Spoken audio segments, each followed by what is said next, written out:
I moved in with 3 women, my sister and her 2 friends, to help them financially after they lost their jobs. At first, they welcomed me with open arms, grateful for my support. But gradually, they established more and more spaces and activities as girls, only excluding me despite my financial contributions. The tension kept building as I felt increasingly isolated in a home I was paying for. One day, when I discovered they had spent the rent money I gave them on a girls-only trip, I made a life-changing decision that would change everything. Before I continue with this story, let me know where you are watching from. Hit like and subscribe if you have ever felt taken advantage of by people you were trying to help. My life changed drastically when my sister Melissa called me crying one evening. At 32, I had built a successful career as a software engineer with a spacious apartment and enough disposable income to live comfortably. Melissa, 4 years younger than me, explained between sobs that she and her roommates, Jasmine and Tara, had all lost their jobs within weeks of each other, due to company downsizing. The rent for their apartment was due in 2 weeks, and they had nowhere to go. Our parents lived across the country, and moving back with them would mean abandoning the job prospects they had in the city. I instantly offered my spare rooms, genuinely wanting to help my sister during this difficult time. When they moved in, the atmosphere was warm and appreciative. We established a routine where I covered the mortgage, utilities, and groceries, understanding their financial situation. They contributed by keeping the place clean, cooking meals, and expressing sincere gratitude for my help. Those first few weeks felt like we were building something special. We had movie nights, where we would all pile onto the couch with popcorn and debate plot twists. Game evenings became a regular occurrence, filled with laughter and friendly competition. During the holidays, we decorated the house together and exchanged thoughtful gifts. I began to see this arrangement as more than temporary assistance. It felt like an extended family was forming under my roof. The pride I felt in being able to help my sister during her time of need gave me a sense of purpose I had not experienced before. After a couple of months, all 3 women found part-time jobs, but they still struggled financially. I encouraged them to focus on getting back on their feet and continued covering the major expenses. They showed their appreciation in small ways, surprising me with my favorite meals or picking up small gifts they knew I would enjoy. Wanting to make the living situation more comfortable for everyone, I invested in renovating parts of the house. I expanded the kitchen for our growing family dinners, updated the bathroom, and converted the basement into an entertainment area we could all enjoy. Before they moved in, I had not realized how lonely my life had become. Working long hours and living alone had taken a toll on my social life. Now there was always someone to talk to, share meals with, and enjoy downtime together. The house felt alive, in a way it never had when I lived by myself. The women often invited friends over, and I enjoyed being included in these gatherings. They would introduce me proudly as the brother and friend who had helped them when they needed it most.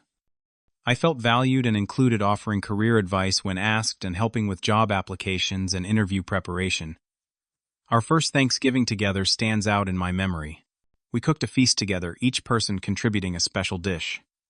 As we sat around the table sharing what we were grateful for, all 3 women mentioned me and the home I had provided. I felt a sense of belonging I had been missing for years. The first signs of change appeared subtly.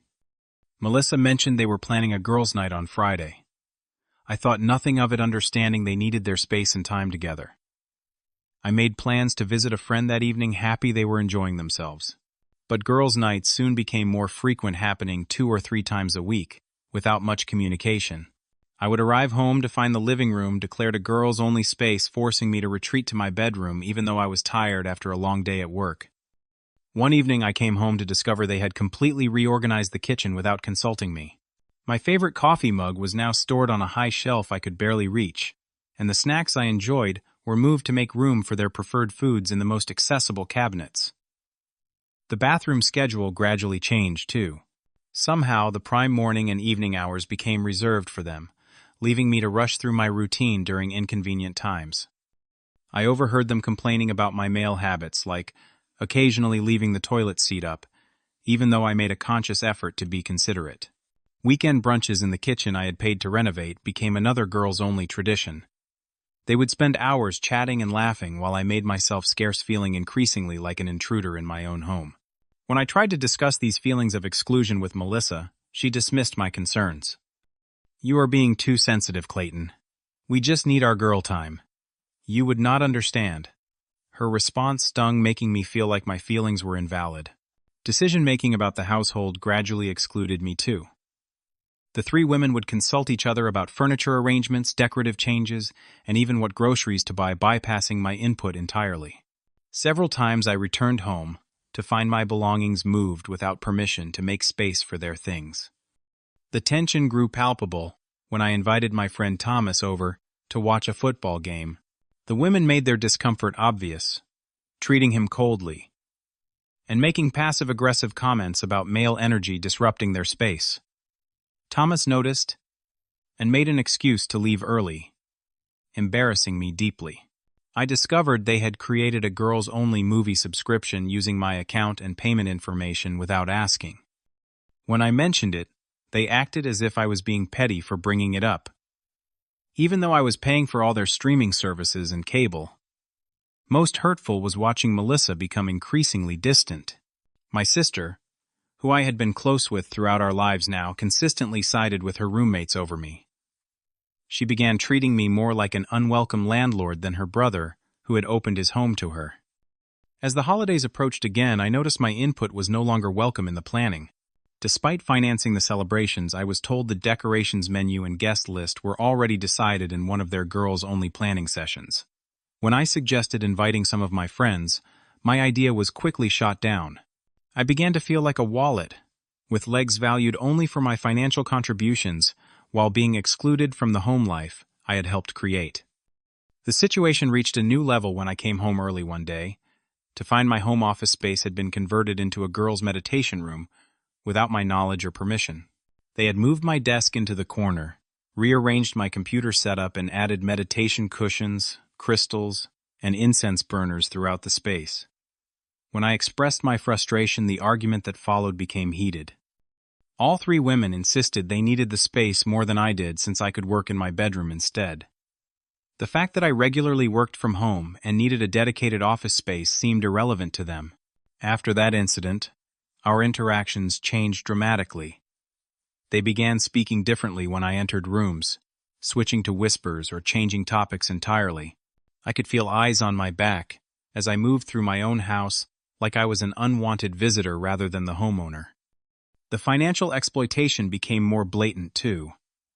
I noticed unfamiliar charges on my credit card statements, shopping trips I had not authorized.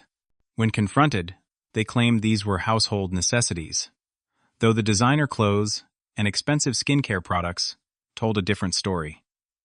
Visitors to the house were now treated to unflattering stories about me. I overheard Jasmine telling her friends how I was controlling the space and making them feel uncomfortable, completely inverting the reality of our living situation. They referred to the house as their place when speaking to others, never acknowledging my ownership or financial contributions. My relationship with my girlfriend suffered because of the hostile environment. When she visited, the women made her feel so unwelcome that she eventually refused to come over. We had to meet elsewhere, adding another layer of strain to my life.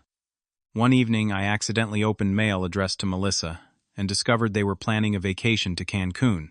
The dates coincided with when rent and utility bills were due, and I realized with growing horror that they intended to use the money I provided for bills to fund their girls-only trip. The discovery of a house rules board they had created was another painful revelation. The board divided the house into sections, with girls-only areas vastly outnumbering the spaces designated as common areas. My bedroom and a small corner of the backyard were the only spaces not subject to their rules and restrictions. Personal items of mine began disappearing, only to be found damaged or misplaced in storage areas. My favorite books were water-damaged, framed photos were cracked, and sentimental objects were carelessly tossed in boxes. When I brought this up, they suggested I was being careless with my own belongings. The confrontation about their financial exploitation was met with calculated gaslighting. They insisted I had agreed to cover all expenses indefinitely, that this was the arrangement from the beginning. They portrayed me as going back on my word, conveniently forgetting that this was supposed to be temporary support during their job search. My sister had completely transformed. Melissa now openly sided with her friends in every disagreement, telling me I was too controlling and needed to be more understanding of their needs. The sister I had grown up with, who I had protected and supported, now treated me like an adversary. Their behavior became increasingly disrespectful as they started bringing dates home without warning. I would encounter strange men in my kitchen in the morning, using my coffee maker, and eating food I had paid for. The women acted as if I was interrupting their lives rather than the other way around. Through conversations with mutual friends, I discovered they had been lying about their job searches and financial situations. All three had secured better positions months ago, but had continued to plead poverty to maintain their comfortable arrangement at my expense. The final breaking point came when I discovered an email confirmation for their girls' only trip to Cancun paid for with the money I had given them, specifically for the utility bills. They had booked luxury accommodations and excursions while I was facing shut-off notices for services I thought I had paid for. In that moment, something inside me snapped. I realized I had been completely taken advantage of by the people I trusted most. The next morning, I took a day off work and consulted an attorney about tenant rights and my responsibilities. Though I had never created formal lease agreements, the lawyer explained they still had certain rights, but also corresponding responsibilities. I spent hours creating a detailed accounting of all my financial contributions over the past year, documenting every bill, renovation, grocery trip, and additional expense. That evening, I called a formal house meeting. When everyone gathered in the living room, I distributed printed copies of the financial records I had compiled. The mood shifted instantly as they realized what they were looking at. I have supported all of you for over a year now. I began, my voice steadier than I expected. I have paid for this roof over our heads, every meal, every utility bill, and even personal expenses. In return, I have been systematically excluded from my own home and treated with disrespect. Their faces registered shock as I continued. Today, our arrangement changes. From now on, you each will pay fair market rent for your rooms, plus your share of utilities.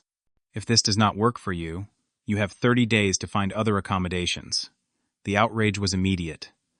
Tara accused me of blindsiding them. Jasmine called me selfish and cruel. But it was Melissa whose reaction cut deepest. My own sister called me controlling and toxic, claiming I was wielding financial power to punish them for having boundaries. I remained calm despite the emotional storm around me. This is not a punishment. This is me establishing my own boundaries. I am not a bank or a charity. I am a person who deserves respect in his own home. The choice is yours. Pay fair rent or move out. I implemented a strict payment schedule requiring the first month in advance. I also removed my credit cards from all shared subscriptions and changed the passwords on accounts I paid for. The transformation in their behavior was both immediate and revealing. Overnight, they became cold and hostile. The pretense of family and friendship evaporated completely. They avoided common areas when I was present and communicated only through terse notes left on the counter. Their true colors emerged the moment my financial support ended. I watched with detached interest as they scrambled unsuccessfully to maintain their lifestyle. Designer shopping bags stopped appearing. Their elaborate meal preparations were replaced with budget alternatives. The talk of trips and spa days ceased entirely. More telling was how quickly their own friendships fractured under the pressure. I overheard arguments about money, accusations about unequal contributions, and resentments over past spending decisions. The united front they had presented against me dissolved when they had to fend for themselves. Despite numerous attempts at emotional manipulation, I maintained my boundaries. Melissa tried appealing to our family bond. Tara attempted to flirt and charm her way back into favorable financial arrangements. Jasmine oscillated between icy silence and explosive anger. None of it swayed me. Within 3 weeks, they announced they were moving out, having found an apartment they could share. I helped them pack with civil detachment, neither celebrating nor lamenting their departure.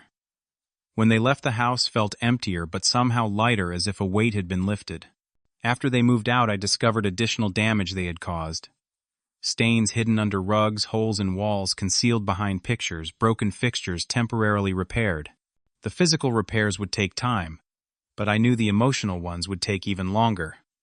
In the quiet aftermath of their departure, I began the slow process of reclaiming my space and my sense of self. I repainted the walls in colors of my choosing, rearranged furniture to suit my preferences, and gradually erased the physical reminders of their presence. The renovation became a form of therapy. Each room I transformed helped heal the wounds of betrayal. I converted the meditation room back into my office, making it more functional and comfortable than before.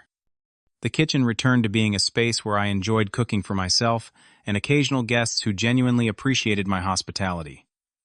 As I rebuilt my home, I also rebuilt my social connections. I reached out to friends I had neglected during the past year, people who had tried to warn me about being taken advantage of. Their welcome and lack of judgment helped restore my faith in genuine relationships. These renewed friendships were built on mutual respect rather than financial dependence.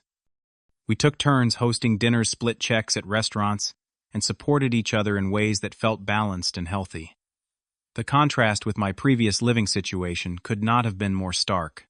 Over time, I developed clearer boundaries in all my relationships. I learned to recognize the warning signs of one-sided dynamics and became more comfortable asserting my needs. The painful experience had taught me that generosity without boundaries is not sustainable or healthy. 6 months after they moved out, Melissa reached out to me. Our conversation was difficult but necessary. She acknowledged her role in the situation, admitting that they had taken advantage of my generosity. While our relationship would never be the same, we began a careful, conditional reconciliation process based on mutual respect rather than financial support. Through an online forum, I connected with others who had experienced similar situations.